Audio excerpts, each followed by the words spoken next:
एक छोटा सा भारतीय गांव, सुनहरे गेहूं के खेतों और परंपराओं से भरा हुआ, जहां 20 साल की प्रिया रहती है। वह अपने परिवार के साथ खेतों में काम करती है और गांव की चहल पहल, गायों की घंटियां, गेंदे के फूल और माया चाची जैसी चुड़ैल की कहानियों से घिरी हुई है। प्रिया खेत में काम कर रही है। वह अपनी कमर सीधी करती है और माथे पर पसीना पोंछती है। सूरज आसमान में चमक रहा है और गेहूं की बालियां हवा में हल्के से झूम रही हैं।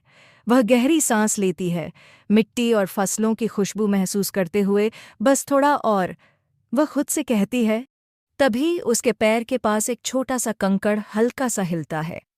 प्रिया रुक जाती है, उसकी भौहें सिकुड़ जाती हैं। हवा?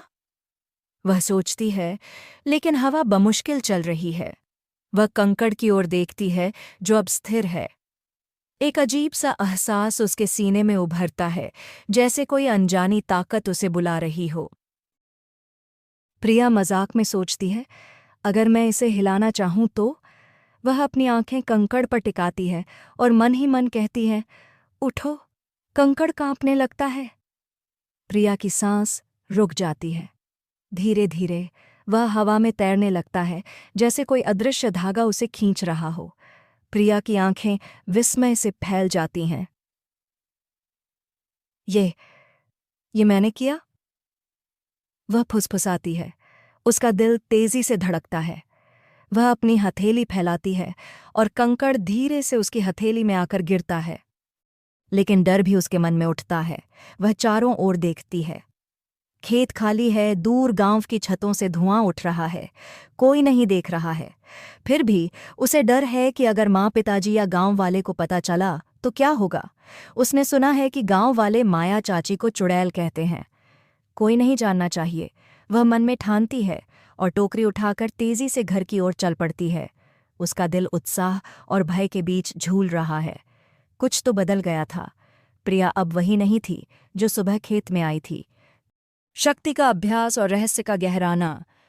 उस रात जब गांव सो चुका था, प्रिया अपने छोटे से कमरे में बेचैन थी। मिट्टी की दीवारों पर तेल के दिए की रोशनी नाच रही थी। उसने अपनी चारपाई पर बैठकर कंकड़ को मेज पर रखा, जो अब उसकी शक्ति का पहला सबूत था। अगर ये सच है, उसने फुसफुसाया, तो मुझे इसे समझना होगा। उसने गहरी सांस ली और कंकड़ पर ध्यान लगाया। कंकड़ हल्का सा कांपा, फिर हवा में उठा, इस बार पहले से ज्यादा स्थिर। प्रिया की आंखें चमक उठीं। उसने पास की मिट्टी की मटकी को आजमाया। वह हिली, लेकिन भारी थी और प्रिया का माथा पसीने से भीग गया। मुझे और मेहनत करनी होगी, उसने मन में ठाना। अगले दिन प्रिया खेत में काम कर रही थी, लेकिन उसका मन कहीं और था। वह अपनी शक्ति को और आजमाना चाहती थी। तभी उसकी सहेली राधा पास आई। प्रिया, तू आज कुछ खोई खोई सी है, राधा ने हंसते हुए कहा। प्रिया ने जल्दी से मुस्कुराकर बात टाल दी, लेकिन उसका दिल धड़क रहा था। उसने देखा कि दूर खेत में कुछ बच्चे माया चाची की कहानियां सुना रहे थे। वो चुड़ैल थी जो चीजें हवा में उड़ाती थीं। प्रिया का चेहरा पीला पड़ गया। क्या उसकी शक्ति उसे भी ऐसी बदनामी देगी? उसने टोकरी उठाई और तेजी से काम में जुट गई।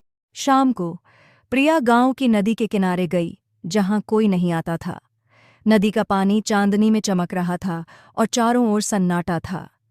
उसने एक लकड़ी का टुकड़ा उठाया और उसे पानी के ऊपर तैराने की कोशिश की। पहले तो वह डगमगाया, फिर स्थिर हो गया। प्रिया ने हंसते हुए ताली बजाई। उसने एक भारी पत्थर उठाने की कोशिश की। इस बार वह जमीन से कुछ इंच ऊपर उठा, लेकिन प्रिया का सिर चक्कर खाने लगा। वह पसीने से तरबतर जमीन पर बैठ गई। ये आसान नहीं है, उसने खुद से कहा, लेकिन मैं हार नहीं मानूंगी। कुछ दिन बाद गांव में एक हादसा हुआ। बारिश की वजह से नदी का पानी खेतों में घुस गया और कई परिवारों की फसलें तबाह हो गईं। गांव वाले निराश थे और प्रिया के माता पिता भी चिंतित थे। प्रिया ने देखा कि एक बड़ा पेड़ जो नदी के किनारे गिर गया था, पानी को और रोक रहा था। गांव वाले उसे हटाने की कोशिश कर रहे थे, लेकिन वह बहुत भारी था। प्रिया का दिल धड़कने लगा। क्या वह अपनी शक्ति का इस्तेमाल कर सकती थी? लेकिन अगर किसी ने देख लिया तो? प्रिया ने फैसला किया। वह भीड़ के पीछे खड़ी हो गई और चुपके से पेड़ पर ध्यान लगाया। उसने अपनी सारी ताकत झोंक दी। पेड़ हल्का सा हिला, फिर धीरे धीरे जमीन से ऊपर उठने लगा। गांव वाले हैरान रह गए। ये क्या हो रहा है? किसी ने चिल्लाया। पेड़ हवा में तैरता हुआ नदी के किनारे रखा गया और पानी का बहाव कम होने लगा। प्रिया पेड़ के पीछे छिप गई। उसका शरीर थकान से कांप रहा था, लेकिन उसने देखा कि गांव वाले खुशी से चिल्ला रहे थे, कोई चमत्कार हुआ है। उस रात प्रिया ने अपने माता पिता को अपनी शक्ति के बारे में बताया। पहले तो वे डर गए, लेकिन प्रिया ने समझाया कि उसने गांव की मदद की थी। उसकी माँ ने उसका हाथ पकड़कर कहा, तू हमारी बेटी है और तेरा दिल साफ है। गांव में अफवाहें फैलीं, लेकिन राधा और कुछ बच्चों ने प्रिया का साथ दिया। धीरे धीरे गांव वालों ने उसे एक नायिका के रूप में देखना शुरू किया, न कि चुड़ैल के रूप में। प्रिया ने फैसला किया कि वह अपनी शक्ति का इस्तेमाल गांव की भलाई के लिए करेगी, जैसे खेतों की मरम्मत या बच्चों को पढ़ाने में। वह अब डरती नहीं थी, उसने अपने डर को पार कर लिया था। प्रिया की कहानी गांव में एक किंवदंती बन गई। वह साधारण लड़की जो खेतों में काम करती थी, अब एक प्रेरणा थी।